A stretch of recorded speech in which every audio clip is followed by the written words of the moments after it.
May nakita akong bote ng lubricant sa bag ng aking asawa. At lihim akong naglagay ng super glue doon. 2:00 ng umaga. Tumawag ang ospital. Humihingi ng pamilya na pumunta agad upang pumirma sa consent form para sa operasyon dahil kailangan silang paghiwalayin. Isang hapon sa pagtatapos ng tag-araw sa Maynila ay madalas na nagdadala ng banayad na malamig na hangin. Hindi ito kasing lamig para mang-agat, ngunit sapat upang makapasok sa manggas, sa mga pores, at maging sa puso. Sa gitna ng hangin na may amoy ng natitirang halimuyak ng gumamela, nakatayo ako sa kusina ng aking biyenan. Nakatingin sa isang kumukulong kaldero ng sinigang na gulay. Hindi ko akalain na ang bubong ng bahay na pinangalagaan ko sa mahabang panahon ay magiging lugar na pinakapinapalamig ang aking puso. Ang pangalan ko ay Rania. Ako ay 38 taong gulang noon. Kung hindi ako nagpakasal, marahil ay nasa isang laboratorio pa rin ako o sa isang construction site, hawak ang blueprint, nakatingin sa mga detalye ng materyales, na parang ito ang pinakapamilyar na wika. Dati akong isang construction materials engineer. Nagtapos ng mataas na pag-aaral. At may magandang posisyon sa trabaho. Ngunit simula ng pakasalan ko si Anton, pinili kong mag-resign. Ang mga taong nakakakita sa labas ay madalas na nagsasabing masarap ang buhay ko. Ang asawa ay mahusay. Ang pamilya ng biyenan ay mayaman. Hindi kailangang mag-alala tungkol sa mga gawain sa kusina. Tanging ang taong nakatira sa loob ng bahay ang nakakaalam na minsan ang tinatawag na masarap na buhay ay ang ilagay sa isang angkop na frame at pagkatapos ay utusan na mabuhay ng hindi kailanman lumalabas sa frame na iyon. Ang bahay ng aking biyenan ay matatagpuan sa isang medyo malawak na eskinita. Ang mga kotse ay maaaring makapasok hanggang sa harap ng pinto. Ito ay isang 4-story house na itinayo mahigit na 10 taon na ang nakakaraan. Ang fasad nito ay pinahiran ng light-colored na marmol.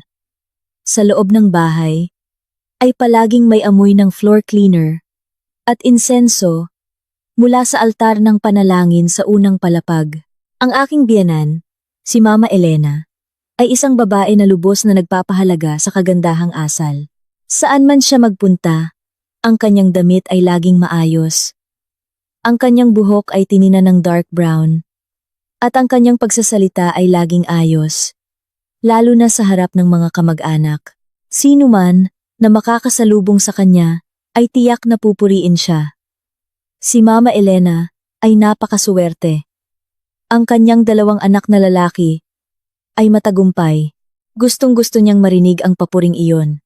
Ngunit palaging idinaragdag ang isang pangungusap na parang handa na. Iyan ay dahil marunong magturo ang aming pamilya. Ang mga manugang ay marunong din sa kanilang lugar. Kaya ang bahay ay tahimik at maaliwalas. Sa unang tingin, ay tila papuri. Ngunit alam kong sa kanyang paningin, ang marunong sa kanilang lugar ay nangangahulugang alam kung kailan magbibigay daan para sa asawa. Alam kung paano lunukin ang pagkabigo. Alam kung kailan ngumiti at kung kailan manahimik. Sa madaling salita, ang isang mabuting manugang ay ang manugang na hindi gumagawa ng ingay sa bahay. Ang aking asawa, si Anton, 3 taong mas matanda sa akin, ay ang operations director sa kumpanya ng materyales ng pamilya, ang Gemilang Builders Corp. Siya ay matangkad, mahinahon magsalita, at napakagalang sa labas. Ang uri ng lalaki na madaling magpakumbaba sa mga tao. Hindi masyadong nagsasalita, hindi bastos, at hindi kailanman nagtataas ng boses sa publiko. Noong nagsimula kaming mag-date, akala ko nakahanap ako ng isang asawang mature at responsable. Nagbigkas din siya ng mga salita na nagpatunaw sa puso ng isang ulila na tulad ko. Huwag kang mag-alala. Simula ngayon, nandito ako. Isang maikling pangungusap na pinaniwalaan ko sa loob ng maraming taon. Ang kanyang nakababatang kapatid na lalaki, si Benjo, ay 4 na taong mas bata, ay ang Logistics Division Head sa parehong kumpanya. Si Benjo ay may temperamental na pag-uugali, madaling masaktan, at madalas na ikinukumpara sa kanyang kapatid, kaya't palaging may uri ng nakatagong sama ng loob sa loob niya. Ang asawa ni Benjo ay si Mika. Ilang taon na mas bata sa akin, maputi ang balat at magaling magsalita. Sa bawat pagkikita ng mga kamag-anak, ang kanyang ngiti ay laging namumukadkad na parang bulaklak. Tinatawag ako ni Mika na Ate Rania sa napakatamis na tono. Ngunit bilang mga babae, may mga bagay na hindi kailangang sabihin para maramdaman. Sa bawat pagkakataon na pinupuri ako ng aking biyenan sa harap ng ibang tao, nakikita ko ang isang mabilis na pagkasimangot bago bumalik ang kasiglahan. Sa gabing iyon, gaya ng dati, sabay-sabay na naghapunan ang buong pamilya. Naghain ako ng pagkain sa mesa, beef caldereta, sinigang na baboy, lumpiang Shanghai. At syempre, ang paboritong bagoong alamang ni Mama Elena. Pagkakuha ng upuan, tumingin siya sa paligid ng mesa at tumango-tango. Si Rania ay talagang maayos. Ang kagalingan ng babae sa bahay ay nanggagaling doon. Ngumiti si Mika habang kumukuha ng isang piraso ng karne para sa kanyang asawa. Pinupuri mo pa rin si Ate Rania, ma. Kabisado ko na. Tiningnan ni Mama Elena si Mika na may bahagyang ngiti. Ang tamang papuri ay dapat marinig. Dapat ka ring matuto mula sa iyong hipag. Huwag mong masyadong dramahin ang lahat. Naging medyo awkward ang kapaligiran sa hapagkainan. Ibinaba ni Mika ang kanyang kutsara, ngumiti ngunit hindi ang kanyang mga mata. Opo ma, bata pa naman po ako. Marami pa akong kailangang matutunan. Kumunot ang noo ni Benjo. Ma, kumain ka na lang. Huwag ka nang magsalita. Tiningnan ni Mama Elena ang kanyang bunsong anak. Nagkamali ba ako sa pagsasalita? Kung may mali, dapat itama. Ang bahay na ito ay hindi palengke. Lihim akong naglagay ng gulay sa mangkok ng aking biyenan. Ang papel ng pagiging panganay na manugang sa bahay na ito ay minsan parang pagiging unan. Sino man ang makabangga ay makaramdam ng lambot, ngunit walang nagtatanong kung ang unan na iyon ay humina o nasira.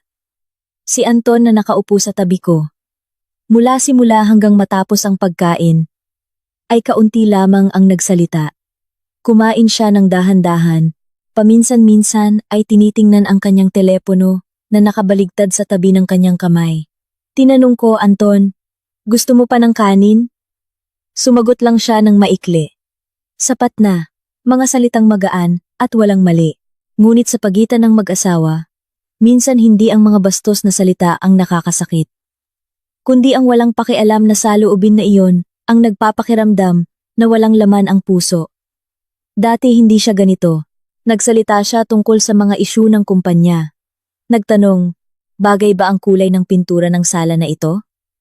Nagpunta pa nga sa kusina para lang tulungan akong maglinis ng gulay habang tumatawa. Engineer na tulad mo, naglilinis lang ngayon ng gulay. Sayang naman. Ngunit ngayon, nilalampasan niya ako na parang nilalampasan ang isang kasangkapan na sanay nang makita. Nandyan pa rin. Ginagamit pa rin araw-araw. Ngunit hindi na pinapansin. Pagkatapos kumain, tumayo ako upang ayusin ang mesa. Umakyat si Mama Elena sa kanyang kwarto para manood ng teleserye.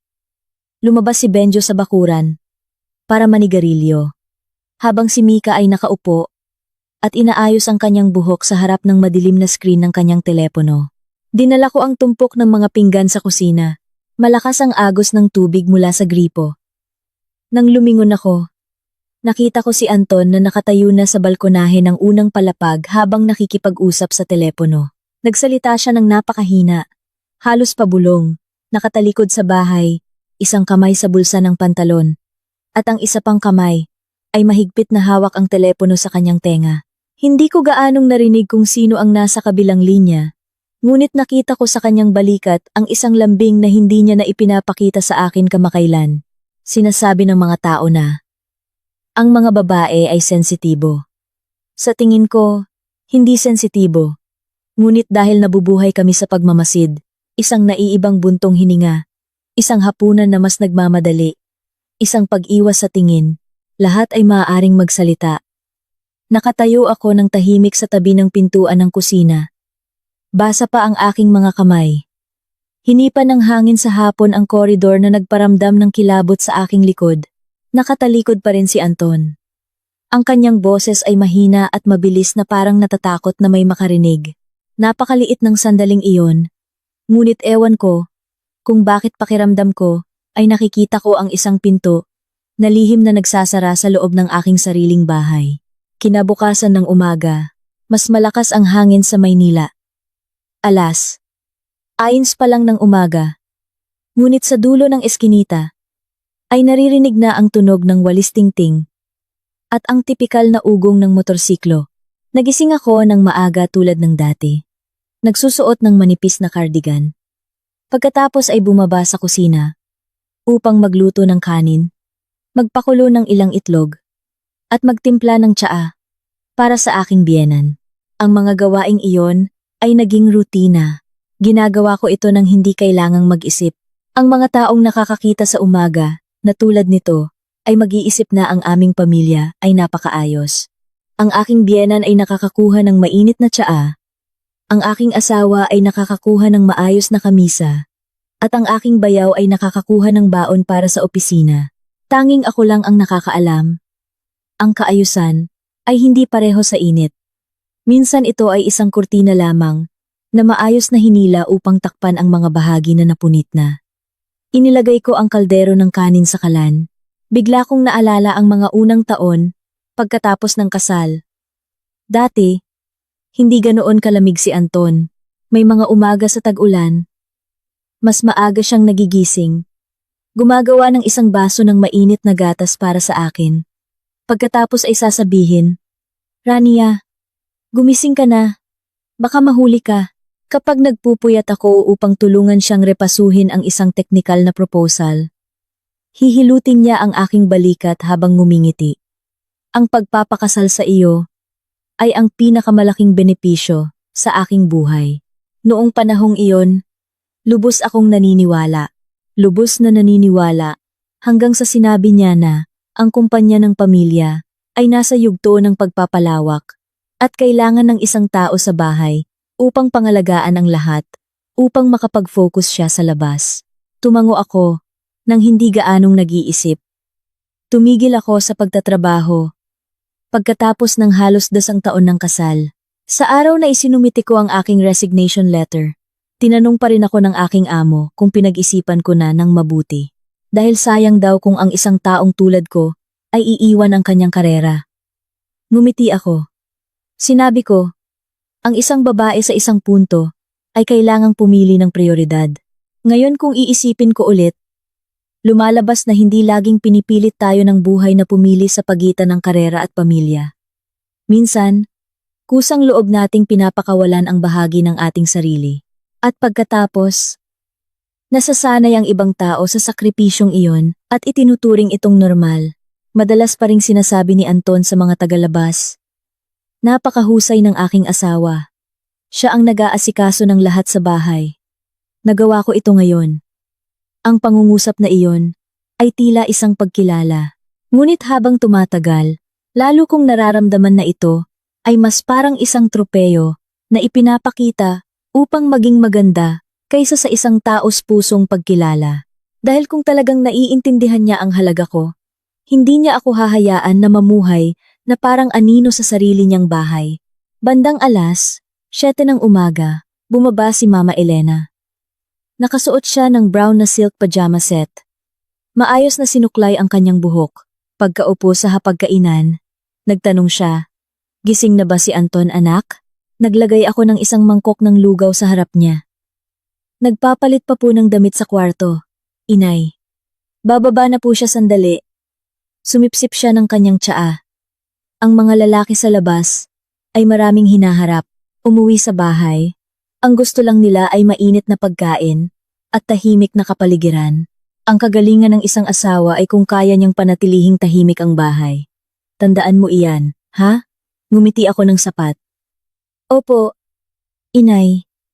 Alam ko po." Tiningnan niya ako sandali. Pagkatapos, ay binaba ang kanyang boses. "Tatapatin kita, Rania." Kamakailan, madalas na tensyonado ang mukha ni Anton. Marahil ay mabigat ang kanyang trabaho. Bilang asawa, dapat marunong kang mag-aruga.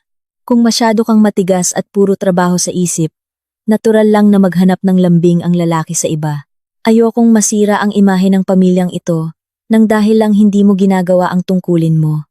Nang marinig ko iyon, medyo naging mapait ang aking puso. Sa loob ng maraming taon bilang manugang, hindi ko kailanman sinuway ang aking asawa sa hapagkainan. Hindi kailanman nagbigkas ng kahit kalahating salita na bastos sa aking biyanan. Kung ganoon pa rin ang tingin na hindi sapat ang lambot ko. Marahil sa paningin ng maraming tao, ang ideal na asawa ay ang asawang walang damdamin.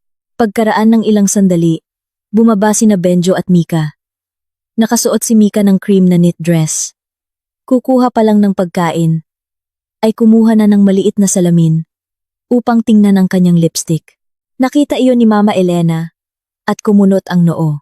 Almusal sa bahay lang, nagbibihis ka na parang pupunta sa party. Ngumiti si Mika ng matamis. Panglibangan lang po, inay. Ang mga babae naman po, dapat laging maayos paglabas ng bahay. Nagbiro si inay. Kalahating biro, kalahating seryoso. Sapat na ang kaayusan. Sa kasal, mas mahalaga ang ugali kaysa sa hitsura. Narinig ni Benjo ang sinabi ng kanyang ina. Umungol. Pagkatapos ay hinila ng malakas ang upuan. Inay, kailangan bang magsermon tuwing umaga? Tiningnan ni Mama Elena ang kanyang bunsong anak. Kinakausap ko ang asawa mo. Hindi ikaw. Bakit ka nagagalit? Ngumuso si Mika, nang napakapayapa. Akala niya walang nakakita. Ngunit nakita ko sa bahay na ito, ganoon talaga. Bihira ang mga salita, na direktang tumutuhog, laging nakabalot sa lambot sa ibabaw. Ngunit ang dulo ng karayom ay nakatago sa loob. Si Anton ang huling bumaba. Nakasuot siya ng light blue, nakamisa, kurbata sa kamay. Maayos pa rin ang kanyang hitsura, tulad ng dati. Ngunit pagkaupo, agad niyang kinuha ang kanyang telepono. Naghain ako ng lugaw para sa kanya.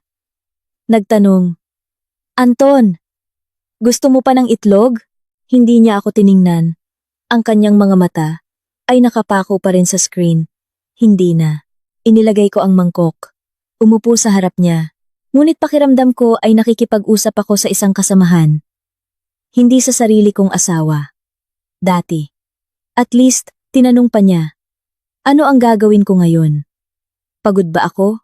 O nakakainis ba si inay? Kamakailan. Lalo pang lumalayo ang aming usapan. Na parang isang lubid na pinutol. Nang paunti-unti. Minsan sa buong magdamag. Ang aming usapan ay binubuo lamang ng Anton. Kumain ka na ba? Umuwi ka na ng gabi? Oo. Matulog ka na muna? Oo. Sinasabi ng mga tao na ang kasal ay isang habambuhay na sumpa. Ngunit may mga kasal na nasira hindi dahil sa karahasan o lantad na pagtataksil, kundi dahil sa katahimikan na lihim na sumisira sa lahat. Sa tanghali, nililinis ko ang aparador habang tinutupi ang mga kamisa ni Anton. Naamoy ko ang kakaibang amoy ng pabango sa kwelyo. Hindi ito matapang o murang amoy, kundi isang banayad at eleganteng halimuyak. Malinaw na hindi ito ang pabango na ginagamit ko. Mas matagal kong hinawakan ang kamisa kaysa sa dati. Pagkatapos ay mapait akong ngumiti sa aking sarili. Ang mga babae ay talagang kakaiba. Minsan wala pang anumang ebidensya. Isang hibla lang ng buhok na magkaiba ang kulay o isang kakaibang amoy ay sapat na para maging balisa ang puso. Kinagabihan, pumunta ako sa palengke upang bumili ng dalag at ilang tali ng gulay. Nilalayon kong magluto ng sinigang na isda para sa hapunan. Habang namimili ng gulay, tumunog ang aking telepono. Tumawag si Mama Elena. Pinapaalalahanan akong umuwi ng mas maaga dahil may darating na kamag-anak sa gabing iyon. Nagmadali akong umuwi at agad na naging abala sa kusina. Walang tigil ang mga gawain. Paghuhugas ng gulay, pagpapalaman ng isda, pagpupunas ng mesa, pagpuno ng teko ng tubig. Nakakatulong ang ganoong abala para hindi ako masyadong mag-isip. Ngunit sa bawat paghinto, bumabalik ang aking isip sa mga bagay na hindi nakapagpapatahimik. Sa gabing iyon, saglit lamang dumating ang mga kamag-anak. Naging napakabait ni Anton. Magalang magsalita. Nagbuhos ng inumin para sa tiyo at tiya ngumiti sa tamang oras, at nagtanong ng balita sa tamang paraan. Nakikita ang aking asawa na ganoon. Sino ang maniniwala na sa pagitan namin ay may isang hindi nakikitang pader na lalong lumalaki araw-araw?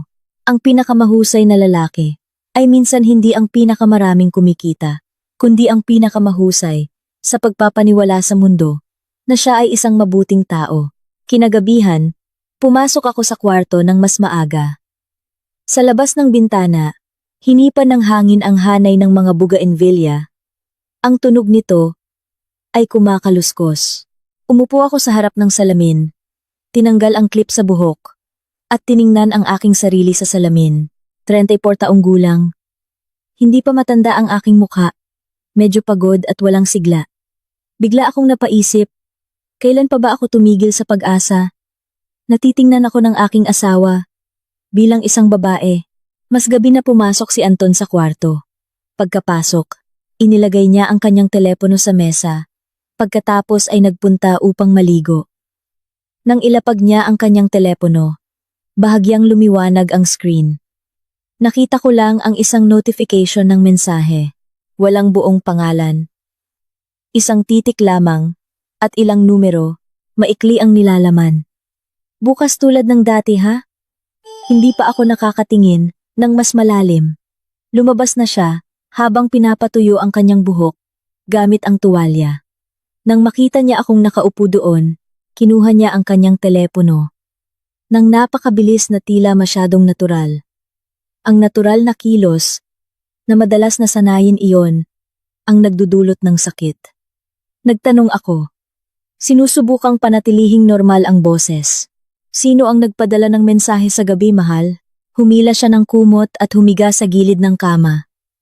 Ang taga-warehouse nagtanong, tungkol sa delivery bukas. Matulog ka na lang. Huwag kang masyadong mag-isip. Pinatay ko ang ilaw. Humiga sa tabi niya. Ang distansya namin ay isang braso lang, ngunit pakiramdam ko ay kasing layo ng dulo ng eskinita. Natulog siya nang nakatalikod sa akin. Dahan-dahan at regular ang kanyang paghinga. Samantalang ako ay nakamulat ang mga mata na nakatingin sa dilim. Nagtataka kung hanggang kailan dapat manahimik ang isang babae bago siya magkaroon ng karapatang maniwala sa sarili niyang damdamin. Sa loob ng kwartong ito, pareho pa rin ang aming kumot. Sapat pa rin ang kama para sa dalawa. Ngunit bigla kong naramdaman na parang nakahiga ako sa tabi ng taglamig na mas maaga dumating kaysa sa panahon sa labas. Kinabukasan ng umaga, hindi ko binanggit ang tungkol sa mensahe kagabi. Hindi dahil nakalimutan ko, kundi dahil gusto kong makita nang mas malinaw ang itinatago ng lalaking natutulog sa tabi ko. Sa buhay, kung gusto mong malaman kung gaano kalabo ang tubig ng ilog, minsan, hindi ka lang pwedeng tumayo sa gilid at magreklamo. Kailangan mong yumuko at hawakan ito upang maramdaman ang putik sa ilalim. Umalis si Anton para magtrabaho. Tulad ng dati, bago lumabas ng bahay, inayos niya ang kwelyo ng kanyang damit sa harap ng salamin. Naglagay ng kaunting pabango, pagkatapos ay lumingon at nagbilin, ngayong tanghali hindi ako uuwi. Huwag mo nang ipaghanda ako ng pagkain. Nakatayo ako malapit sa sapatos. Ibinigay ang kanyang jacket. Nagtanong ng napakahina. Kamakailan? Ang daming trabaho. Mahal? Kinuha niya ang jacket. Walang emosyon ang boses. Maraming kontrata sa pagtatapos ng taon. Sapat na ang pag-aasikaso mo kay inay. At sa pagkain sa bahay, ang pangungusap na iyon ay sa unang tingin ay walang mali.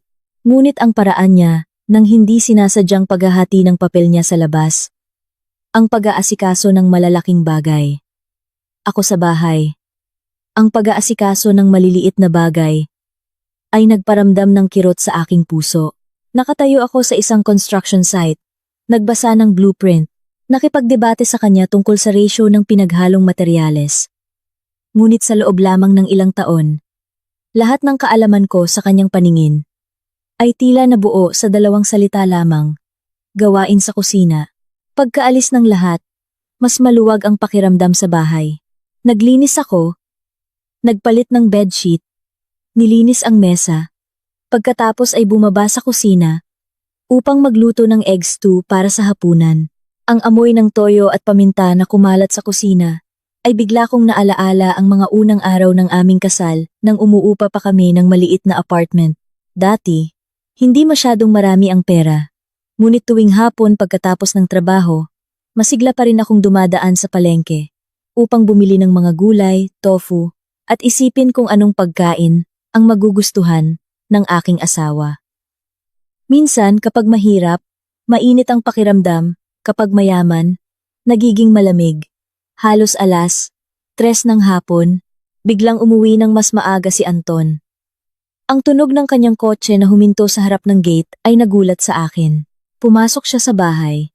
Dala pa rin ang kanyang dark brown na leather briefcase, mabilis na nagsabi, "Ngayong gabi ay may kailangan akong kausapin na kliyente mula sa Cebu para sa finalization ng isang biglaang order.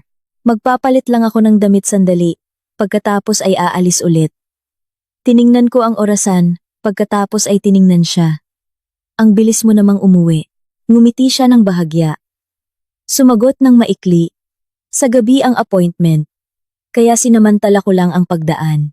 Pagkatapos magsalita, agad siyang umakyat sa kanyang kwarto. Iniwan ang kanyang briefcase sa sofa ng sala. Napakapamilyar na sa akin ang bag na iyon. Madalas ko siyang tinutulungan na kumuha ng mga dokumento, ballpen, at maglagay pa nga ng gamot sa sakit ng ulo sa maliit na bulsa nito. Isang bagay na napakalapit na walang sinuman ang mag-iisip na balang araw ay magiging susi sa isang katotohanan. Sa itaas, nagsimulang marinig ang tunog ng tubig mula sa banyo. Kinuha ko ang bag na iyon sa mesa. Nilalayon kong hanapin ang material proposal na sinabi niya ilang araw na ang nakalipas na kailangan niyang suriin ulit. Ito ay naging ugali ko sa loob ng maraming taon na maghanda ng maliliit na bagay para sa kanya upang hindi siya mahirapan. Ano man, ang isang babae kapag nasanay ng mag-alaga, minsan kahit nasaktan, ay patuloy na mag-aalaga. Binuksan ko ang pangunahing kompartimento. Sa loob nito ay may laptop, tumpok ng mga dokumento, isang itim na leather planner, at isang business card holder. Lahat ay maayos. Tulad ng kanyang panlabas na anyo, binaliktad ko ang tumpok ng mga papel. Nakita ko ang ilang mga quotation, plano ng pagpapadala, ilang resibo ng pagkain. Ngunit hindi ko nakita ang hinahanap ko. Inabot ko ang kamay ko sa gilid na kompartimento ng bag. Hindi sarado ng mahigpit ang zipper. Nag-iwan ng puwang na halos 2 daliri. Isang maliit na puwang lang. Hinihila ko pa ang zipper. Sa loob ay may isang pakete ng tissue, isang tableta para sa heartburn, at isang maliit na bagay na nakahiga sa sulok. Nang hawakan ko ito ng aking mga daliri, hindi ko pa rin mahulaan kung ano iyon. Nang inilabas ko ito, nakita ko ng malinaw. Isang bote ng lubricant gel, na bago pa, hindi pa gaanong gasgas ang plastic seal nito. Natigilan ako. Biglang nanahimik ang buong silid. Ang tunog ng tubig mula sa itaas ay umaagos pa rin. Ang tunog ng mga sasakyan sa labas ay dumadaan pa rin. Ang stew sa kusina ay marahil ay kumukulo pa rin ng dahan-dahan. Ngunit sa aking ulo noon, tanging ang matinding kawalan ng laman. Tiningnan ko ang bagay sa aking kamay. Pakiramdam ko ay mali ang kinuha ko ng gamit ng ibang tao. 5 taon ng kasal. Hindi kami gumamit ni Anton ng bagay na ito. Nagkaroon kami ng normal na mga intimate na sandali tulad ng ibang mag-asawa. Pagkatapos ay nawala ang pagiging intimate. Lalo pang lumalamig. Ngunit hindi kailanman lumabas ang ganoong bagay sa drawer ng aming kwarto. Naramdaman kong nilalamig ang aking mga kamay. Inilagay ko ang bote sa mesa. Pagkatapos ay kinuha itong muli na parang gusto kong siguraduhin na hindi ako nagkamali sa pagtingin. Nakasulat sa bote ang mga salita sa Ingles. Sa ilalim nito ay may translation sticker na basta na lang idinikit. Hindi ito isang bagay na nakuha bilang bonus mula sa ibang lugar.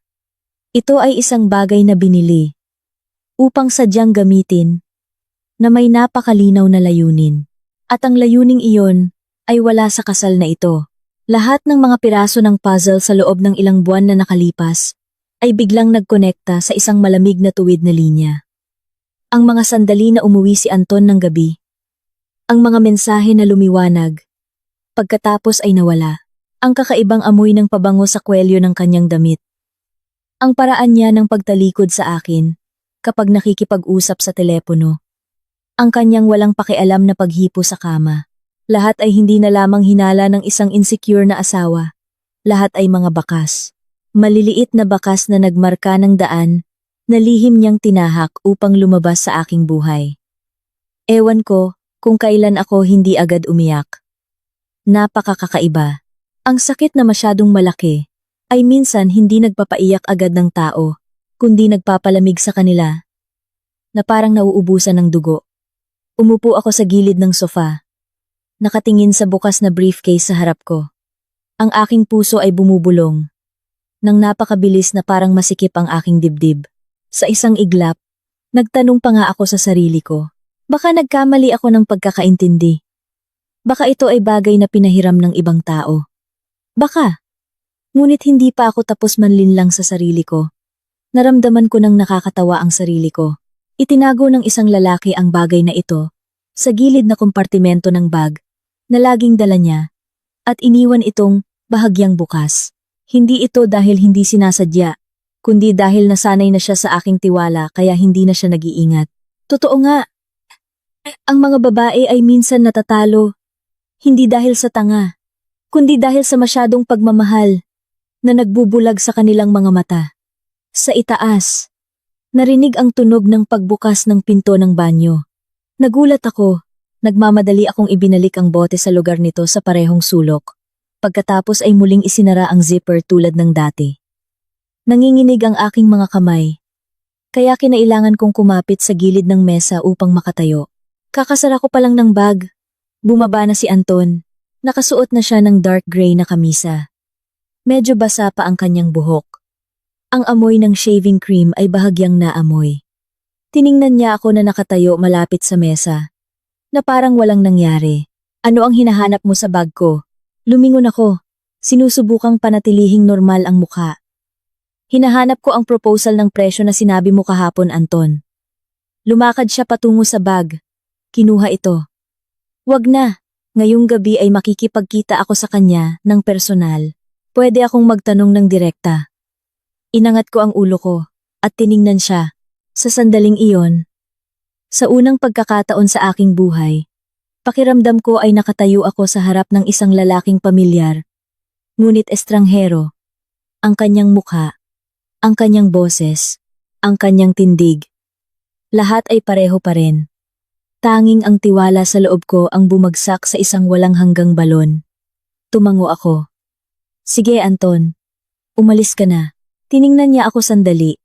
Marahil dahil naramdaman niya na medyo paos ang aking boses. Ngunit pagkatapos ay kinuha lang niya ang kanyang bag at naglakad patungo sa hagdanan. Nagiiwan ng malinis at masakit na amoy ng pabango sa aking likod. Nakatayo ako mag-isa sa gitna ng sala. Tumagos ang sikat ng araw sa hapon sa bintana na lumilikha ng mahabang anino ng mga paa ng mesa sa sahig. Sa labas, naririnig ang tunog ng mga bata sa eskinita na tinatawag ang kanilang mga kaibigan. Isang napaka-normal na hapon para sa lungsod na ito. Para sa mga tao, tanging sa loob ko lamang may isang bagay na kakasira lang. Walang nakarinig.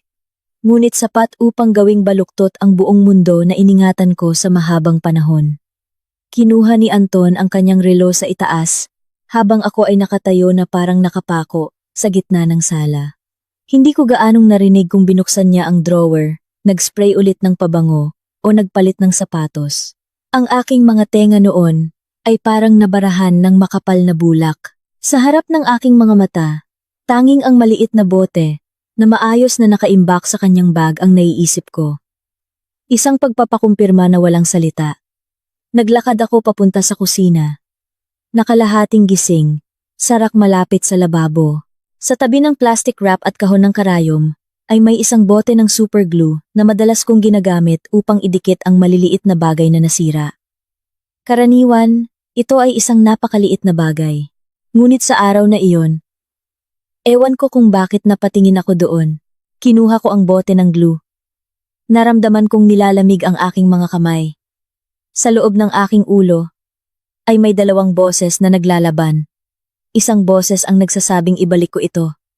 Huwag kang gumawa ng katangahan. Ang isa pang boses ay sumisigaw, mapait, at puno ng galit. Dala niya ang bagay na iyon upang magsaya sa ibang babae. Samantalang ikaw ay nakatayo pa rin dito. Nagluluto, nagtitimpla ng tsaa, at nag-aayos ng kama na parang manika. May mga pagkakataon na ang dignidad ng isang babae ay niyuyurakan.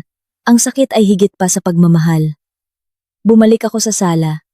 Binuksan muli ang gilid na kompartimento ng bag.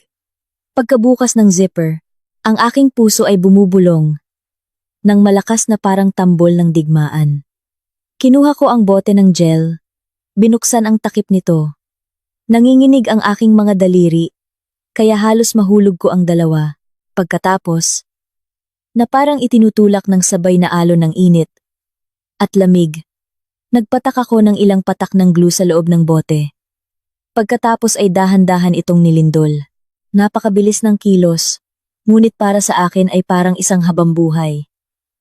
Kinuha ko ang tissue, nilinis ang bibig ng bote, isinara itong muli, at inilagay sa parehong lugar. Ginawa ko pa ngang ibalik ang zipper tulad ng dati. Inayos ang dulo ng tissue na mukhang eksakto sa orihinal na posisyon nito, na parang walang kailanman humawak nito. Nagulat ako sa aking sarili sa pag-iingat na iyon. Lumalabas na kapag pinilit sa dulo ng bangin, ang tao ay maaaring manatiling kalmado sa isang nakakatakot na paraan. Kakalapag ko lang ng bag sa sofa. Bumaba na si Anton. Tiningnan niya ako. Kaswal ang boses. Maghanda ka na lang ng pagkain. Kakain ako sandali bago umalis. Pumasok ako sa kusina nang walang sagot. Ang kaldero ng sinigang ay nasa kalan pa rin. Kumalat ang amoy ng paminta at toyo. Naghain ako ng sinigang na gulay, nagdagdag ng sambal terasi, at maayos na naglagay ng isang pares ng kutsara at tinidor. Lahat ay parang ordinaryong hapunan, maliban na lamang na ang naghanda ay hindi na pareho. Umupo si Anton sa mesa, tiningnan ang kanyang telepono, habang naghihintay na maghain ako ng kanin. Naglagay ako ng isang mangkok ng kanin sa harap niya. Kumain siya ng ilang subo, pagkatapos ay nagsabi, "Ang kliyente mula sa Cebu na ito ay medyo mahirap. Marahil ay uuwi ako ng gabi. Matulog ka na lang muna." Tiningnan ko siya sa pagkakataong ito nang mas matagal kaysa sa dati. Hindi isang tingin ng pagdududa.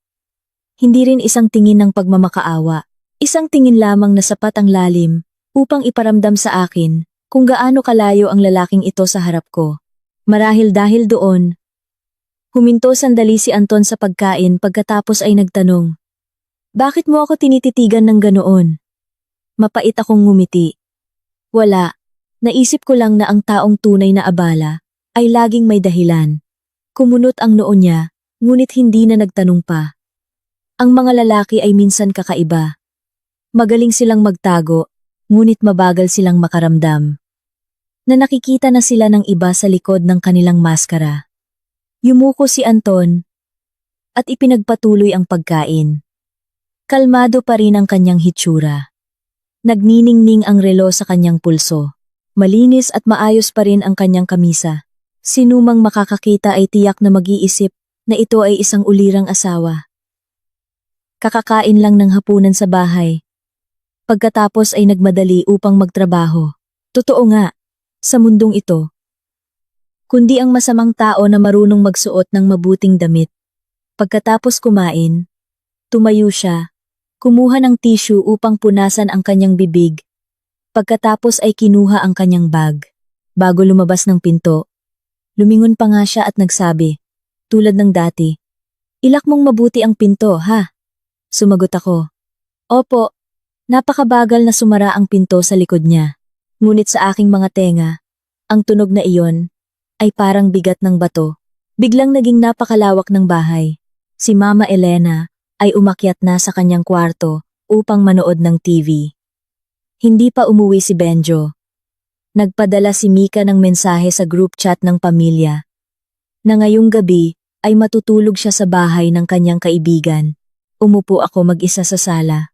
Ang ugong ng ref, ang tunog ng mga sasakyan sa labas, na paminsan-minsan ay dumadaan. Ang tunog ng TikTok ng orasan ay napakalinaw, kaya't nakakainis. Lahat ng normal na tunog sa gabi ay biglang naging isang pagpapahirap.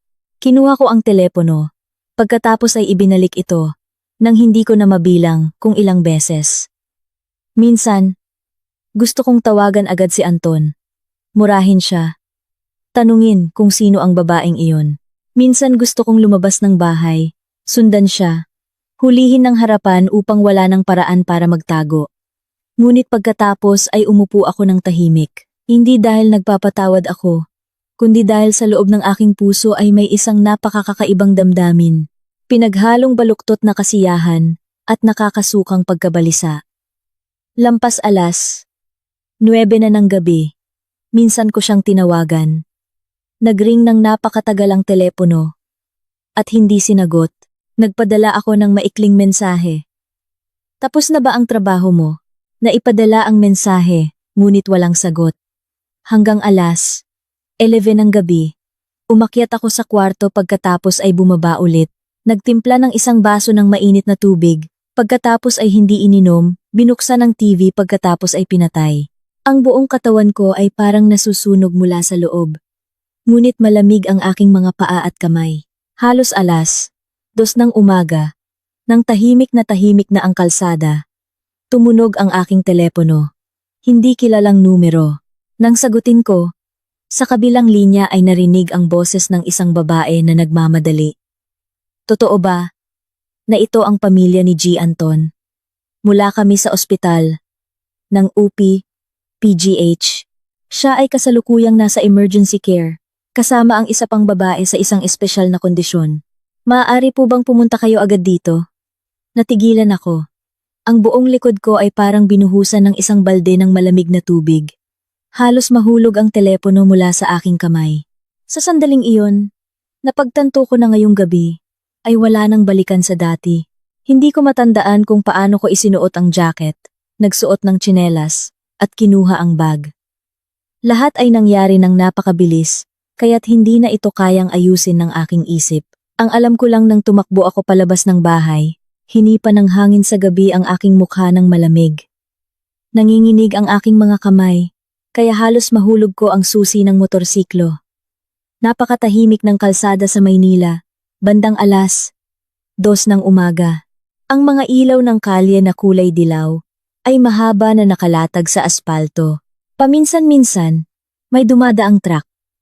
Pinabilis ko ang motorsiklo. Napakabilis ng tibok ng aking puso. Ang aking puso ay parang dinudurog. Sa loob ng aking ulo ay patuloy na umalingaw-ngaw ang sinabi ng tao mula sa ospital. Emergency care kasama ang isa pang babae sa isang espesyal na kondisyon. Ilang salita lang, ngunit sapat upang maging totoo ang lahat ng aking masamang hinala. Hindi ko alam kung alin ang mas kinatatakutan ko. Natatakot na si Anton ay talagang mapahamak, o natatakot na malaman kung sino ang babaeng iyon. Pagdating sa gate ng ospital, ipinarada ko ang motorsiklo, kung saan-saan, pagkatapos ay tumakbo ng diretso sa emergency unit. Ang koridor sa hating gabi ay maliwanag pa rin. Matindi ang amoy ng disinfectant. Ang tunog ng nagmamadaling yapak ng sapatos ng nurse. Ang tunog ng gulong ng stretcher. Ang tunog ng nagtatanong na pamilya ng pasyente. Ang tunog ng tawag ng doktor mula sa loudspeaker. Lahat ay nagsama-sama sa isang nakakabaliw na kaguluhan. Huminto ako sandali. Nilalabas ng aking mga mata ang direksyon ng signage at ang hanay ng mga malamig na plastik na upuan. Isang babaeng nurse ang dumaan.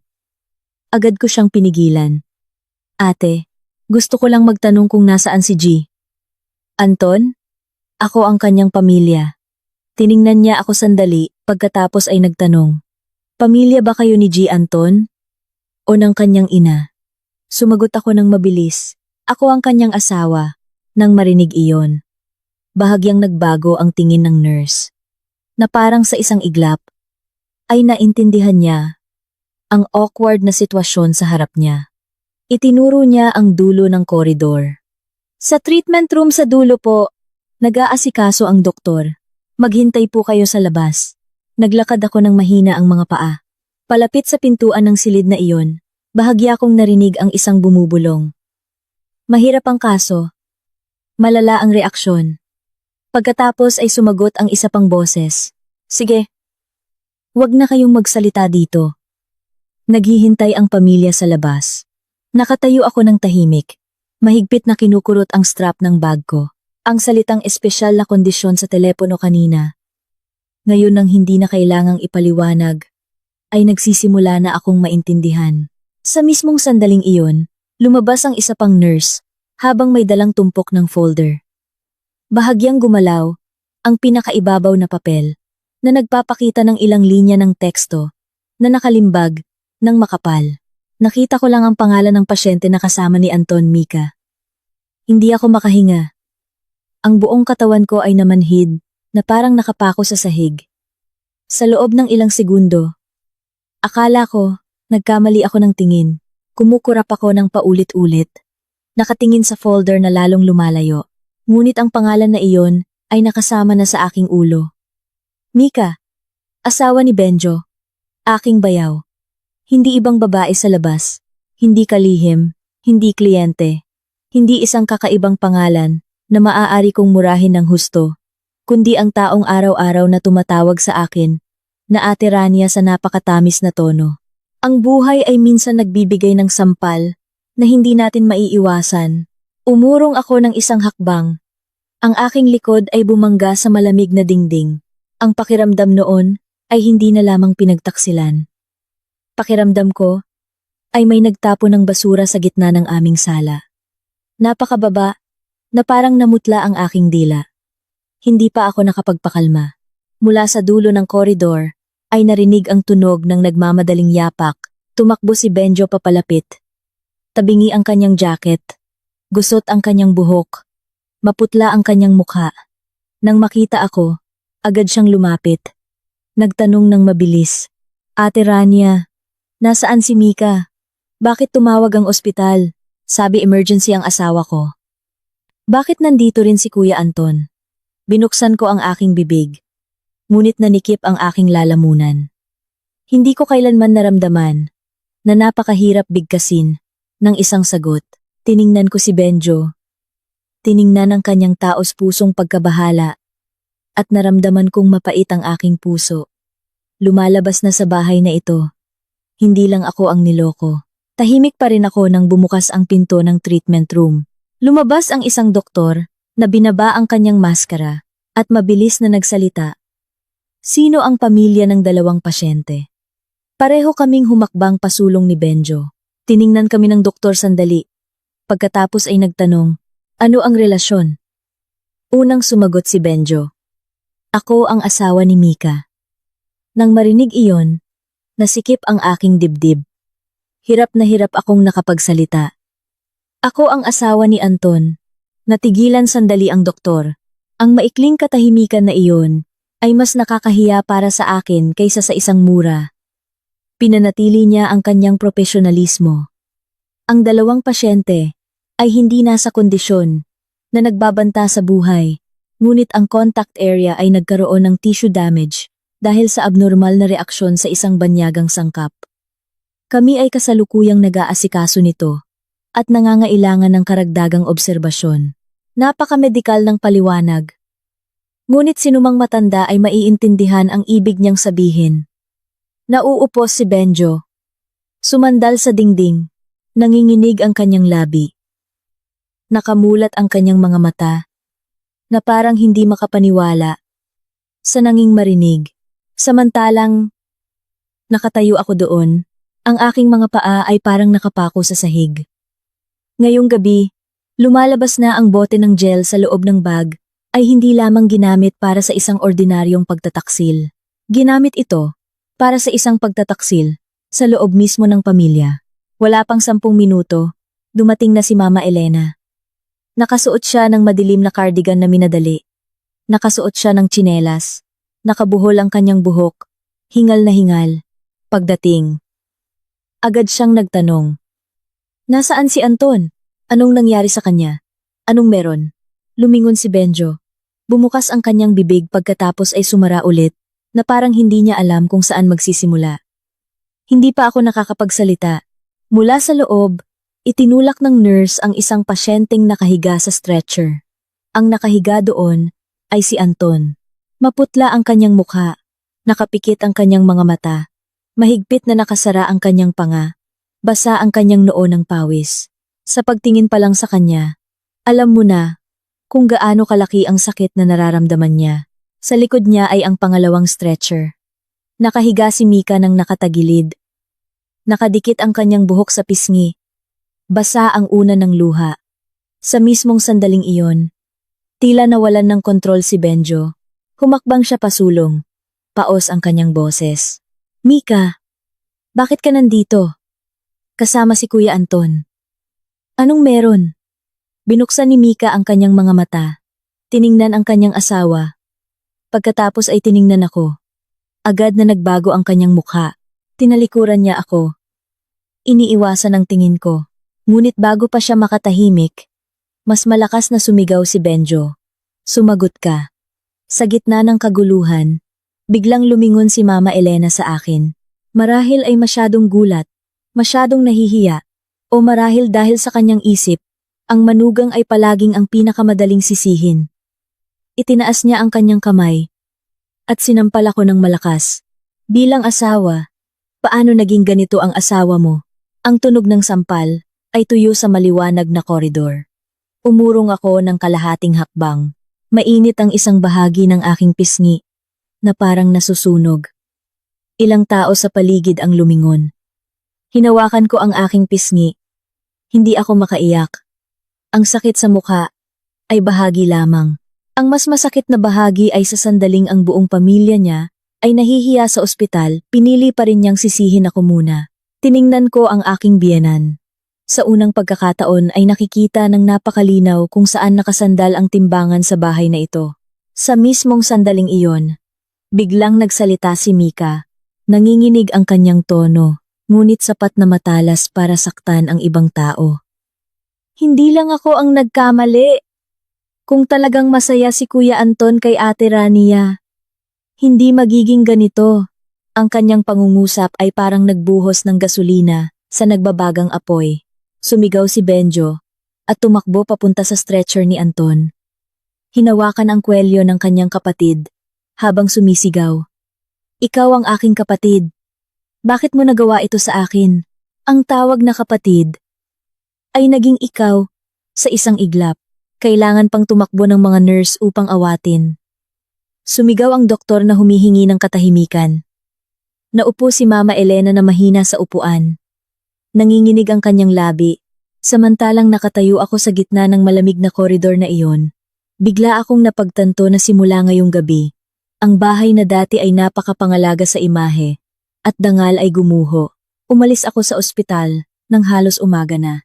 Ang langit sa Maynila ay kulay abo, na parang lumang basahan na nakalatag sa ibabaw ng lungsod. Sa harap ng gate, sinimulan ng ayusin ng ilang kainan ang kanilang paninda. Umakyat ang usok mula sa mga kaldero ng lugaw at mainit na tubig. Sumisigaw ang mga tindero na nag-aalok ng kanilang paninda sa pagod na boses. Naghahanda ang lungsod na simulan ang bagong araw. Samantalang pakiramdam ko ay kakatapos ko lang kaladkarin sa isang napakahabang gabi kaya't ramdam ko ang buong katawan ko na parang durog. Pagdating sa bahay, hindi ako agad umakyat sa kwarto. Naglakad ako ng diretso sa kusina. Ang natitirang hapunan kanina ay nasa mesa pa rin. Natatakpan lamang ng food cover. Malamig na ang sinigang na gulay. Sa ibabaw nito ay may manipis na layer ng taba. Tuyot na ang semur na karne. Mas dumilim ang sabaw. Bahagyang nakatagilid pa rin ang upuan na inupuan ni Anton. Eksakto sa posisyon nang tumayo siya kagabi. Lahat ay pareho pa rin, na parang huminto ang oras sa kusina na ito. Nang kinuha ng lalaki ang kanyang bag at lumabas ng pinto, umupo ako sa upuan sa tapat. Nakapatong ang magkabilang kamay sa aking mga tuhod. Masakit pa rin ang aking kaliwang pisngi dahil sa sampal ni Mama Elena. Sa loob ng aking ulo, patuloy na bumabalik ang mga larawan sa ospital. Ang maputlang mukha ni Anton. Ang nakadikit na buhok ni Mika sa kanyang mukha. Ang blangkong tingin ni Benjo. Ang bulong ng doktor. Na bawat salita ay parang latigo sa dignidad. Pagkatapos ay ang sigaw na ikaw, sa pagitan ng dalawang magkapatid. Sa pag-iisip tungkol doon, kumulo ang aking tiyan.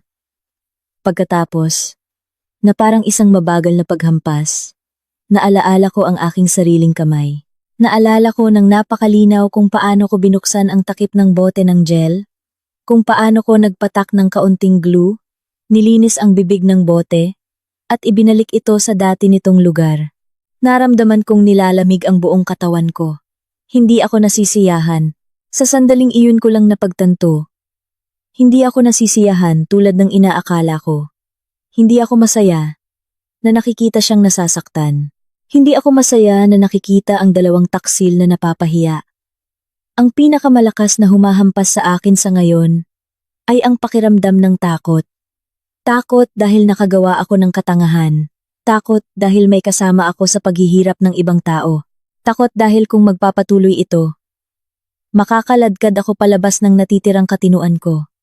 Sa buhay, ang galit ay parang apoy. Kung hindi kontrolado, ito ang unang susunog sa sarili nating bahay. Nakaupo ako ng napakatagal sa harap ng malamig na tira-tirang pagkain.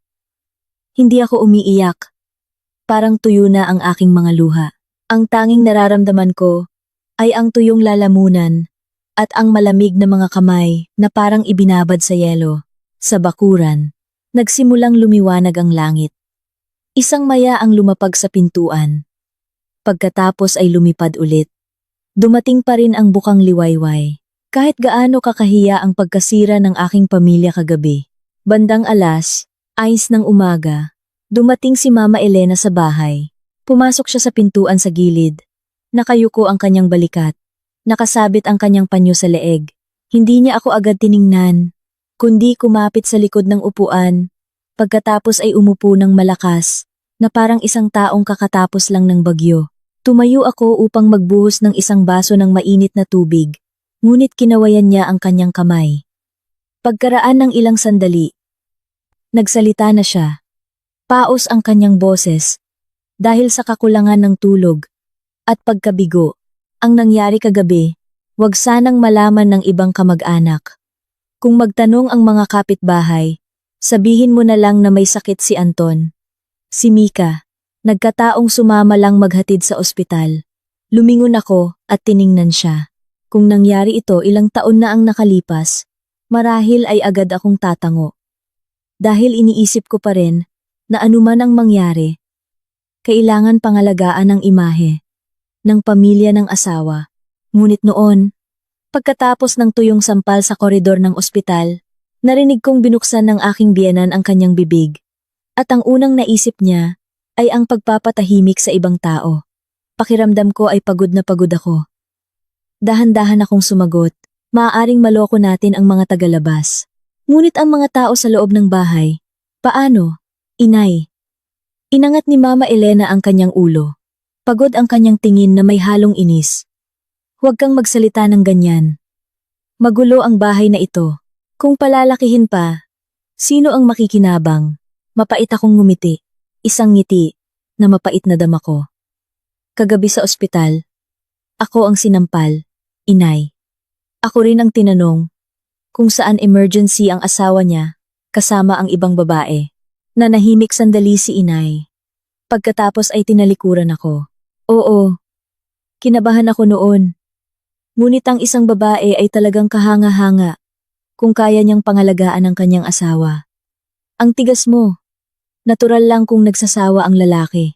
Ang pangungusap na iyon ay mas matinding humampas sa akin kaysa sa sampal kagabi. Tiningnan ko ang babaeng iyon na laging pinupuri ng mga tagalabas dahil sa kanyang kagandahang asal, at sa unang pagkakataon ay nakita ng malinaw ang lohika na nagpalaki ng kawalan ng katarungan sa bahay na ito. Ang kanyang anak ay nagtaksil maging sa asawa ng kanyang sariling kapatid, ngunit ang unang sinisisi niya ay ang kanyang manugang. Dahil ang manugang ay kulang sa lambot, kulang sa galing, kulang sa kakayahang pangalagaan ang asawa. Bandang 9:00 ng umaga, umuwi si Benjo. Binuksan niya ang pinto na parang sinisira ang bahay ng ibang tao. Pula ang kanyang mga mata. Gusot ang kanyang damit. Ang buong katawan niya ay naamoy ng alak na may halong usok ng sigarilyo. Nang makita niya ako sa kusina, huminto si Benjo sandali, pagkatapos ay umupo sa tapat ko.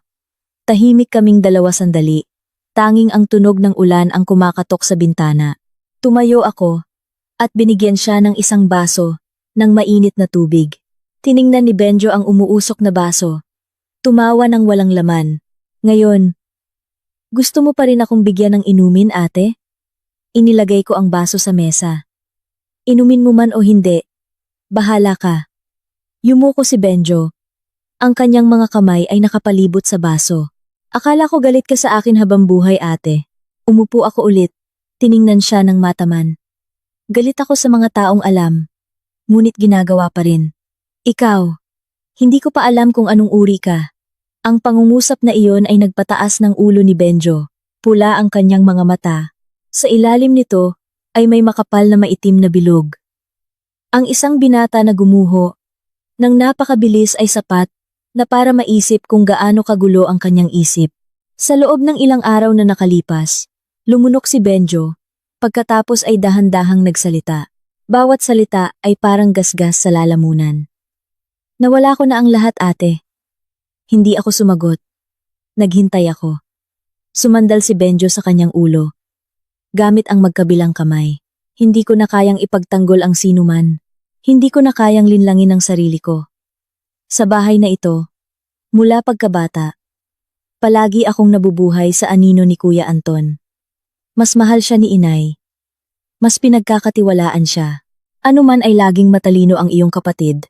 Marunong mag-isip ang iyong kapatid. Nagkamali lang ako ng kaunti. Ay agad na sinabing walang silbi. Emosyonal. Nakakasira. Tumawa siya. Isang tawa na manipis na parang basang papel. Dati, akala ko, sige na, baka mas bobo nga ako.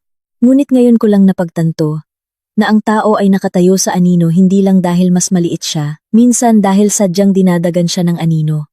Nang marinig ko iyon, hindi natunaw ang aking puso, ngunit hindi na rin ito kasing talim ng dati.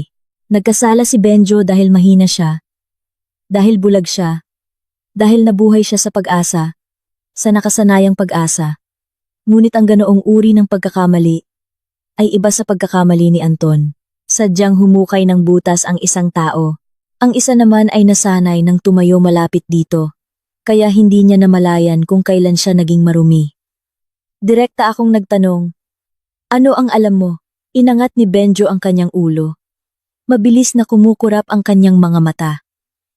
Ngunit may ilang bagay na hindi ko na maglakas loob na isipin. Sabihin mo lang, lumunok siya. Sa loob ng ilang taon sa Logistics Division, maraming dokumento ang pinapirmahan sa akin ni Kuya Anton ng mabilis. Palaging ang dahilan ay internal affairs. Para mapabilis ang proseso. Minsan nakita ko na hindi tugma ang dami ng item sa delivery receipt sa stock sa warehouse. Nagtanong ako, nagalit pa siya. Ako na ang bahala sa iba. Oo. Pinirmahan ko. Humampas si Benjo. Sa mesa ng malakas. Nanginginig ang baso ng tubig. Natapon ang laman nito. Napakabobo ko. Akala ko, ilusyon lang para mapaganda ang report. Pinutol ko. Ilusyon hanggang saan? Tiningnan ako ni Benjo. Bahagyang nanginginig ang kanyang labi. Mahigit 1 taon na ang nakalipas. Hindi ko sinasadyang narinig si Kuya Anton at Sheila na nag-aaway sa kanyang opisina. Hindi nila alam na nasa tabi ako ng warehouse. Bahagya akong narinig ang pangungusap na huwag sanang kumalat ang dokumento ng Batangas. Tapos lumang problema. Sabi ni Sheila, kung magpapatuloy ito, masisira ang lahat. Sumagot si Kuya Anton. Sabi niya kay Sheila, asikasuhin mo na lang ang mga numero. Anuman ang nailibing, ay hayaang manatiling nakalibing. Agad na nilamig ang aking mga kamay. Ipinagpatuloy ni Benjo. Bumaba ang kanyang boses. Noon, akala ko marahil ay may problema lang sa buwis sa lumang proyek. Hindi ako naglakas loob na mag-isip ng malalim. Pagkatapos ng insidente sa ospital, pagkatapos makita kang pumunta sa opisina, makita si Kuya Anton na nagsimulang magpanik. Makita si Sheila na lihim na nagbubura ng ilang file sa opisina. Saka ko lang napagtanto na hindi na ito ordinaryong bagay. Nagbubura ng file? Mabilis kong tanong. Tumango si Benjo. 2 araw na ang nakalipas. Bumalik ako sa opisina upang kumuha ng ilang dokumento. Dumaan ako sa finance room. Halos gabi na. Nandoon pa rin si Sheila. Hindi sarado ng mahigpit ang pinto. Nakita ko siyang kumokopya ng data mula sa kanyang computer patungo sa external hard disk. Habang nakikipag-usap sa telepono, sinabi niya, kailangan itong linisin bago pa may makarating doon. Nang marinig ko iyon, agad akong tumahimik. Pagkaraan ng ilang sandali, lumabas siya at nilock pa nga ang filing cabinet. Natigilan ako. Lahat ng mga piraso ng puzzle ay dahan-dahang nahuhulog sa lugar. Nagsimulang mag-alala si Anton. Nagsimulang linisin ni Sheila ang mga bakas. At sa wakas, ay napilitan si Benjo na hindi na magpanggap na bulag. Sa labas, malakas pa rin ang ulan. Sa loob ng kusina, tanging ang dilaw na ilaw ang nagpapaliwanag sa maputlang mukha ng aking bayaw, na sa mahabang panahon ay laging nakataas ang ulo, na may dignidad. Isang kapatid na lalaki, na natalo ng kanyang kapatid. Sa unang pagkakataon, nakita ko si Benjo na napakaliit. Nagtanong ako, bakit mo ako hinahanap? Umupo ng tuwid si Benjo. Paos ngunit malinaw ang kanyang boses. Para sabihin ang totoo at magtanong sa iyo. Ate, kung sasabihin ko na ngayon ang lahat, may silbi pa ba? Tiningnan ko siya ng matagal. Silbi para saan? Para iligtas ka o iligtas ang iyong konsensya? Mapait na ngumiti si Benjo. Marahil hindi maliligtas ang lahat, ngunit ayaw kong mailibing kasama sila. Nang marinig ko ang pangungusap na iyon, medyo gumalaw ang aking puso. Hindi awa. Ngunit napagtanto ko, na sa wakas ay alam niya kung saan dapat matakot. Ang taong takot mawalan ng dangal, ay magdurusa lamang sandali. Ang taong takot mawalan ng konsensya, ay may pagkakataong huminto. Kinuha ko ang telepono. Tinawagan si Attorney David. Gabi na, ngunit sinagot pa rin ni Attorney David. Pagkatapos kong sabihin ang ilang mahahalagang puntos, nanahimik siya sandali pagkatapos ay nagsabi, paghiwalayin ang kaso. Isang linya, para sa annulment batay sa pagtataksil, paninirang puri, at pagkasira ng kasal. Isang linya pa, para sa panloloko sa pananalapi. Lumang dokumento sa Batangas, at mga kaugnay na pananagutan. Huwag hayaang maghalo ang lahat ng emosyon. Binuksan ko ang loudspeaker. Nagtanong ulit si Attorney David. Maglakas loob bang magbigay ng opisyal na testimonya si Benjo? Narinig ni Benjo na nakaupo sa tapat ko ang bawat salita. Isinara niya ang kanyang labi, pagkatapos ay direktang sumagot sa telepono. Oo, maglakas loob ako, maikling sabi ni Attorney David. Simula ngayon, huwag ka nang pipirma ng kahit ano. Huwag kang hahawak ng kahit ano sa opisina. Lahat ng naaalala mo, isulat mo. Petsa, sino ang nagsalita? Anong dokumento ang pinirmahan? Anong pag-aaway ang narinig? Kung mas detalyado, mas mabuti. Isinara ang telepono. Muling naging tahimik ang kusina, tanging ang tunog ng ulan. Kinuha ko ang isang notebook at iniabot ang ballpen kay Benjo. Tiningnan niya ang notebook. Gumalaw ang kanyang mga labi sa loob ng ilang segundo. Pagkatapos ay kinuha ito. Nanginginig ang kanyang mga kamay hindi dahil sa kalasingan, kundi dahil sa unang pagkakataon mula nang siya ay nasa bahay na ito. Gagawin niya ang isang bagay na salungat sa kanyang nakasanayan. Ang pagsasabi ng totoo tungkol sa kanyang kapatid. Pagkatapos sumulat ng ilang linya, huminto si Benjo. Inangat ang kanyang ulo. At tiningnan ako. Malabo ang kanyang tingin. Ngunit hindi na siya umiiwas. Ate Rania. Sumagot ako. Oo. Malalim siyang huminga. Nanginginig ang kanyang boses, ngunit lumakas sa dulo ng pangungusap. Nawala ko na ang lahat. Ngayon, ay kaya ko lang maging tapat. Hindi ako sumagot. Umupo lang ako at tiningnan siya. Sino ang bumalik at yumuko upang sumulat? Sa gitna ng tunog ng ulan sa labas, at ang amoy ng basang papel sa loob ng malamig na kusina. May mga gabi kung saan ang isang pamilya ay hindi gumuho ng sigawan, kundi ng tunog ng bolpen sa papel, kapag tumigil na ang mga tao sa loob nito sa pagtatago ng isa't isa. Ang pulong ay ginanap isang madilim na hapon sa malaking conference room sa ICA, 3 palapag ng Gemilang Builders Corp. Ang nagpasimuno ay si Mr. Santos. Matapos maingat na suriin ang mga dokumento ng pagmamay-ari ng teknolohiya na ibinigay ko at marinig ang mga tsismis tungkol sa internal na investigasyon, ang formal na agenda ay ang pagsusuri ng pagganap ng operasyon at pagpapagaan ng panganib. Ngunit sinumang pumasok sa silid noong araw na iyon ay alam na ito ay isang sesyon ng pagbubunyag. Buong kumpleto ang mga dumalo. Ako, si Anton, si Benjo, si Mama Elena, si Sheila, si Mr. Santos, 2 pang malalaking shareholder, at si Attorney David bilang aking abogado. Napakatindi ng tensyon na ang tunog ng paggalaw ng upuan ay parang gasgas sa tenga. Maagang dumating si Anton, umupo sa dulo ng mesa tulad ng dati. Nakaputing kamisa, madilim na kurbata, kalmado pa rin ang kanyang hitsura na parang isang pinuno. Bukas na ang kanyang laptop, perpekto ang kanyang makeup, malamig at malinaw ang kanyang mga mata. Umupo si Mama Elena ng bahagya sa likod. Mahigpit na nakasara ang kanyang labi, hawak ang kanyang bag, na parang ito ang kanyang huling pag-asa. Umupo si Benjo sa tapat ng kanyang kapatid. Pula ang kanyang mga mata. Mahigpit na nakasara ang kanyang panga. Mula pagpasok hanggang pag-upo, hindi siya tumingin sa sinuman. Nagsimula si Mr. Santos. Mabigat at maikli ang kanyang boses. Ngayon, maging tapat tayo.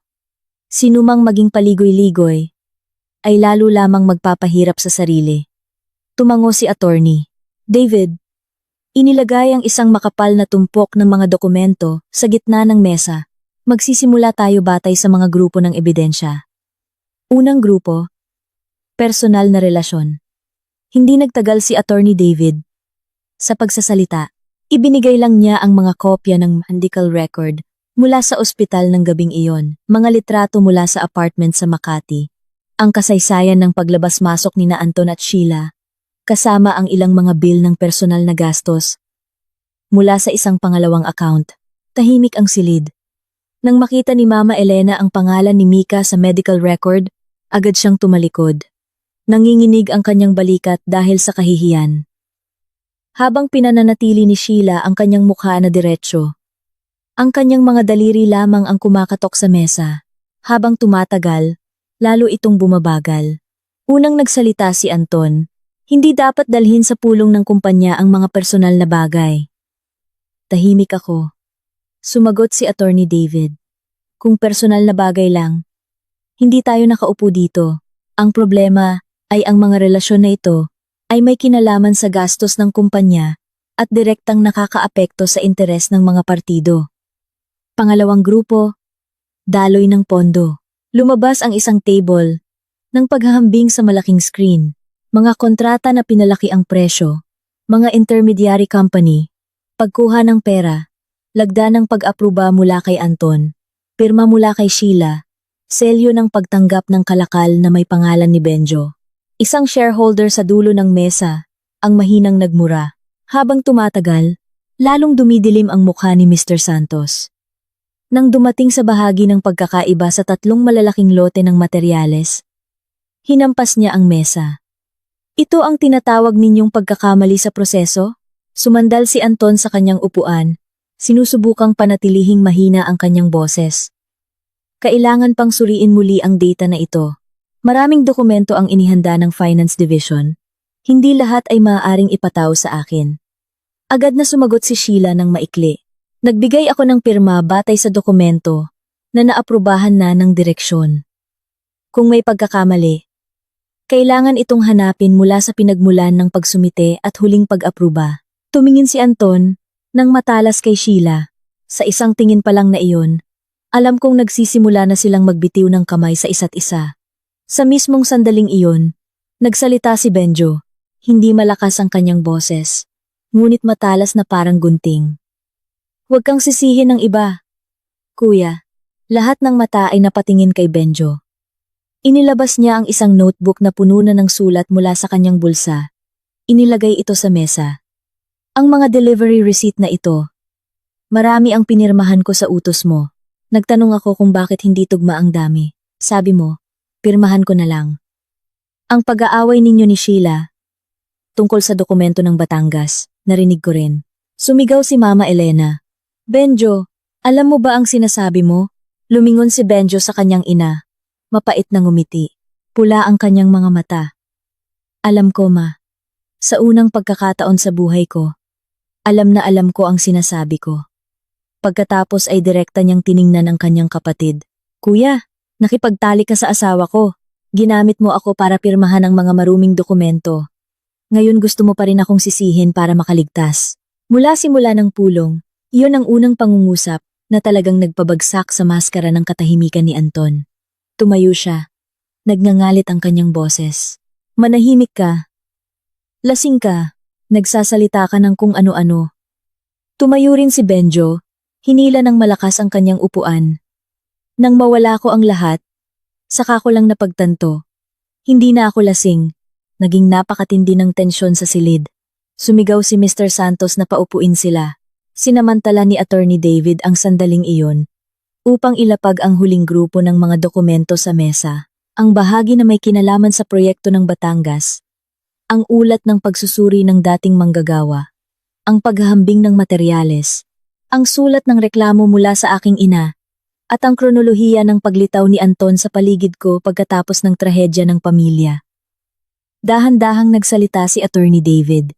Hindi pa kami nagpapasiya ng pananagutan sa krimen dito, ngunit may sapat na batayan upang kwestiyonin ang pagtatago ng mga nakaraang pagkakamali, ang koneksyon sa pagitan ng ilang tao sa Gemilang Karya, at ang proyekto ng Batangas, at kung paano itinago ang mga dokumentong ito sa loob ng maraming taon.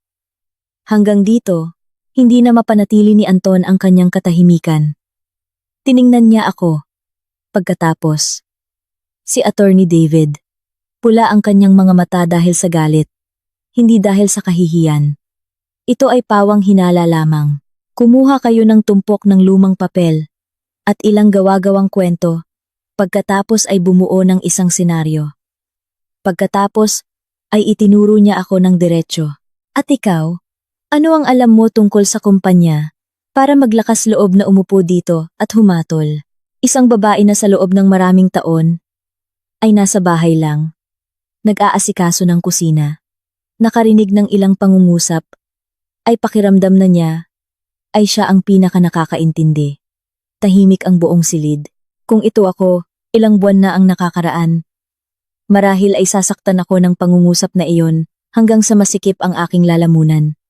Ngunit sa araw na iyon, kakaiba. Malamig lang ang pakiramdam ko. Tumayo ako. Hinila ang tumpok ng mga technical na proposal patungo sa akin. Pagkatapos ay direkta kong tiningnan si Anton. Tama. Nasa bahay ako. Napakabagal kong sabi. Ngunit ang bawat paglalarawan ng pangunahing teknolohiya, ang bawat detalye ng heat-resistant paint, ang bawat formula ng leak-proof, na nakatulong sa Gemilang Karya na manalo ng proyekto, lahat ng iyon ay isinulat ko. Napakabobo ko na nagtiwala ako sa iyo, ngunit hindi ako bobo habang buhay para patuloy mong lokohin. Walang sino man ang sumingit. Humakbang ako, pasulong, hindi pa rin mataas ang aking boses. Akala mo ba dahil umalis ako, nawala na ang halaga ko? Akala mo ba dahil tahimik ako, wala akong alam? Ang problema sa mga taong tahimik ay minsan gusto pa rin nilang mag-iwan ng isang daan. Ngunit ikaw mismo ang pumutol nito. Tiningnan ako ni Anton ng mataman. Nakita ko sa kanyang mga mata. Sa unang pagkakataon, hindi na ang ekspresyon ng isang asawa na nangungumbinsi sa kanyang asawa o ng isang direktor na umiiwas sa panganib. Tanging ang pagkabalisa ng isang tao na nakakita ng isang bagay na matagal na niyang minamaliit ay biglang tumayo sa kanyang sariling pangalan. Nagtapos ang pulong nang magpasiya si Mr. Santos ng 3 bagay. Pansamantalang suspendihin ang posisyon ni Anton. Magbukas ng espesyal na audit para sa buong serye ng mga kahina-hinalang kontrata at selyuhan ang data na may kinalaman sa Finance Division. Umupo si Sheila ng matigas. Namutla ang kanyang mga labi. Sumandal si Mama Elena, na mahina sa kanyang upuan. Blanko ang kanyang mga mata, na parang nakakita lamang ng isang bagyo, na naglipad sa bahay, na inakala niyang matibay.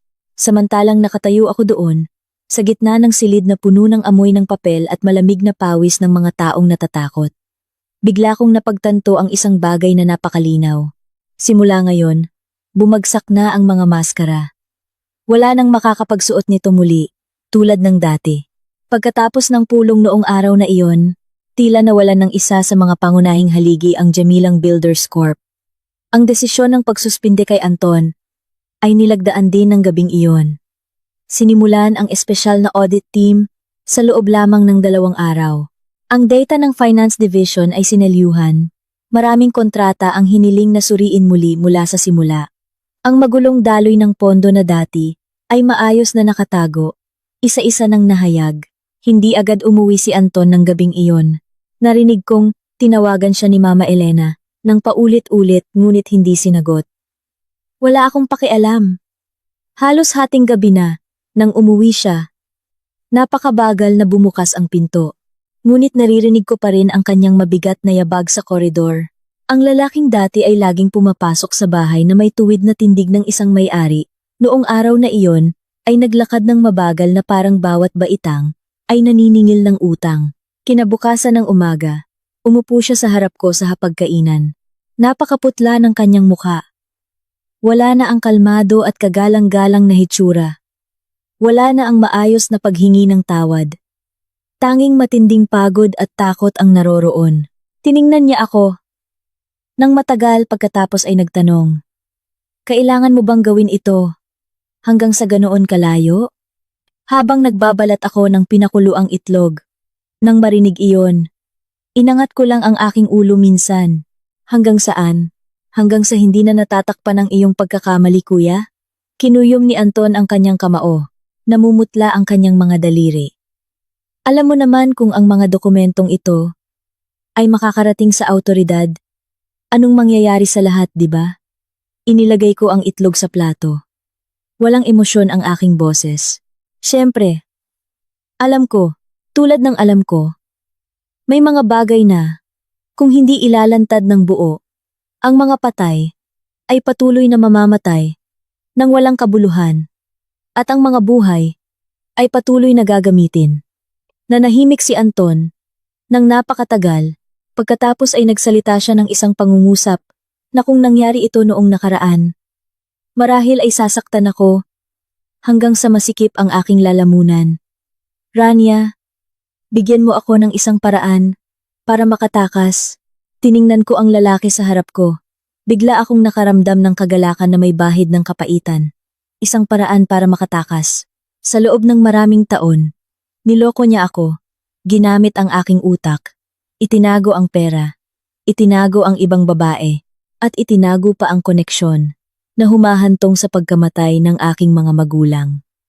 At nang mapilitan sa pader, ang hinihingi niya ay isang paraan pa rin para sa kanyang sarili. Napakabagal kong sumagot kung noong una pa lang ay nag-iwan ka ng isang taos-pusong daan para sa akin. Marahil ay magiging iba ang ngayon. Pagkatapos magsalita, tumayo ako. Natapos ang usapan doon. Walang sigawan, walang pag-aaway, ngunit napakalamig na alam kong patay na ang lahat sa pagitan namin. Ilang araw pagkatapos, naghain si Attorney David ng kasong annulment sa aking pangalan. Malinaw ang mga dahilan. Isang kasal na hindi na kayang ayusin, pagtataksil, at seryosong paninirang puri sa dignidad at mental na kalusugan ng isang asawa. Kasabay nito, lahat ng dokumentong may kinalaman sa panloloko, sa pananalapi at proyekto sa Batangas, ay isinumite sa mga awtoridad. Hindi ako direktang sumama, ngunit nang magpadala si Attorney David ng maikling mensahe. Tapos na. Nakaupo ako ng napakatagal sa balkonahe, nakatingin sa sinag ng araw sa simula ng tag-araw, na kumikinang sa bubong ng bahay ng kapitbahay, at naramdaman kong mas gumaan ang aking dibdib. Si Sheila ay agad na inilayo, matapos makita ng audit team ang mas malaking irregularidad kaysa sa hinala. Ang babaeng dati ay laging nakaupo, nang tuwid ang likod, at nagsasalita na parang walang makakapagdungi sa dulo ng kanyang palda. Sa huli, ay kailangan ding iligtas ang sarili niya. Samantalang si Mika, tila naglaho siya sa pamilya ng asawa. Sinasabi na nananatili pa rin siya sa bahay ng kanyang mga magulang. Hindi na naglakas loob na magpakita sa harap ng mga kamag-anak. Ang halaga ng isang pagtataksil ay minsan hindi ilang mura, kundi habang buhay na tingnan sa ibang paraan. Si Benjo ang pinakanagulat sa akin. Matapos piliing maging saksi, dahan-dahan siyang tumigil sa pag-inom. Manipis ang kanyang katawan, ngunit hindi na malabo ang kanyang mga mata tulad ng dati. Minsan, nakatayo si Benjo sa harap ng pintuan ng kusina. Nag-aalangan ng napakatagal. Saka lamang nagsalita. Hindi ako nangangahas humingi ng tawad sa iyo. Ate, gusto ko lang sabihin, simula ngayon, anuman ang alam ko, hindi ko na itatago. Tiningnan ko siya, pagkatapos ay sumagot lang. Ang mabuhay ng tama simula ngayon ay mas mabuti kaysa sa humingi ng tawad sa bibig. Yumuko siya. Hindi sumuway. Lubos na gumuho si Mama Elena, ang babaeng sa buong buhay niya ay nasanay na gumamit ng kagandahang asal upang itago ang kanyang dignidad. Sa huli ay kailangang umupo at makita ang bawat isa sa kanyang mga anak na gumuho sa pinakanakakahiya na paraan. Isang hapon, tinawag niya ako sa kanyang kwarto. Malalim ang kanyang mga mata. Napakahina ng kanyang boses. Nagkamali ba ako, anak? Natigilan ako. Masyadong huli dumating ang tanong na iyon. Ngunit hindi ito nangangahulugang hindi ito masakit. Sumagot ako, may mga pagkakamali na hindi lang sa isang pangungusap na kasalalay, inay. Ang pagkakamali ay nasa sandaling masyado kang nagmahal sa isang tao. Kaya't hinayaan mo ang iba na patuloy na magsakripisyo. Umiyak si Mama Elena. Sa unang pagkakataon, simula nang ako ay maging manugang niya, nakita ko siyang umiiyak hindi dahil sa sinasabi ng mga tao, kundi dahil hindi na niya maiiwasan ang katotohanan sa loob ng kanyang sariling bahay. Isang linggo pagkatapos, bumalik ako sa Batangas. Sa pagkakataong ito, mas gumaan ang aking paglalakbay. Kahit na sa aking mga kamay, ay marami pa ring hindi tapos na gawain. Nakaupo si Arka, na nakasandal sa kanyang kama.